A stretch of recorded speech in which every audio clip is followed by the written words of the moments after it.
यह देखकर विद्वान को फिर से एक मौका मिल गया उस कंबल को लेने के लिए। वह तुरंत कंबल के पास जाता है और उसे उतारने की कोशिश करता है, लेकिन तेज हवा के चलने से वह कंबल ऊपर की ओर उड़ने लगता है, जिसकी वजह से वह विद्वान के हाथों में नहीं आ पाता है। विद्वान काफी कोशिश करता है, लेकिन सब नाकामयाब रहता है। इतने में दोबारा महात्मा जी वापस आते हैं। महात्मा जी को वापस आते हुए देखकर वह विद्वान फिर से पेड़ के पीछे छुप जाता है। इस बार विद्वान पूरी तैयारी करता है महात्मा जी से उनका जादुई कंबल छीनने के लिए। वह महात्मा जी की कुटिया में जाता है और उन्हें अपने घर भोजन के लिए आमंत्रित करता है। दरअसल यह उसका एक सोचा समझा प्लान था, जिससे वह महात्मा जी के उस कंबल को छीन सके। महात्मा जी उसके आमंत्रण को स्वीकार करते हैं और अगले दिन उसकी कुटिया में प्रवेश करते हैं। जैसे ही महात्मा जी उसकी कुटिया में घुसते हैं, वह विद्वान अपने असली रूप में आ जाता है। वह बड़ी ही अभद्रता दिखाते हुए महात्मा से कहता है, आप अपने इस जादुई कंबल को मुझे दे दो। यह सुनकर महात्मा जी आश्चर्यचकित हो जाते हैं और पूछते हैं, आखिर तुम्हें यह कंबल क्यों चाहिए?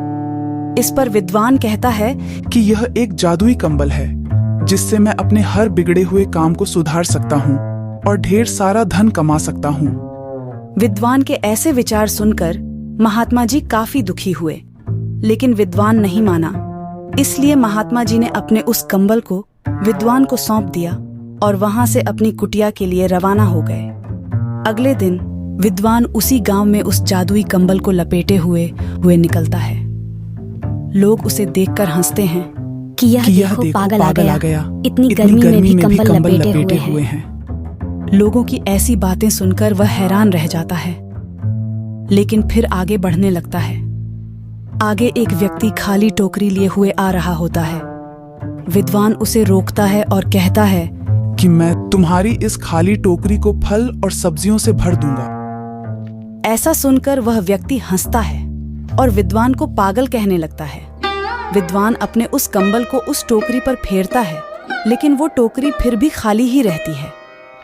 ऐसा देखकर विद्वान आश्चर्यचकित हो जाता है और सोचने लगता है कि आखिर यह टोकरी फल और फूलों से क्यों नहीं भरी? क्या यह कंबल जादू नहीं दिखा रहा है? उसके बाद आगे चलकर एक व्यक्ति अपने पैरों के दर्द के मारे चिल्ला रहा था। विद्वान उसके पास जाता है और कहता है, मैं तुम्हारे इस दर्द को दूर कर सकता हूँ। वह अपने कंबल को लेता है और उसके पैरों पर फेरने लगता है, लेकिन पैरों का दर्द खत्म नहीं होता है। यह सब देखकर विद्वान समझ जाता है कि यह कोई जादुई कंबल नहीं है।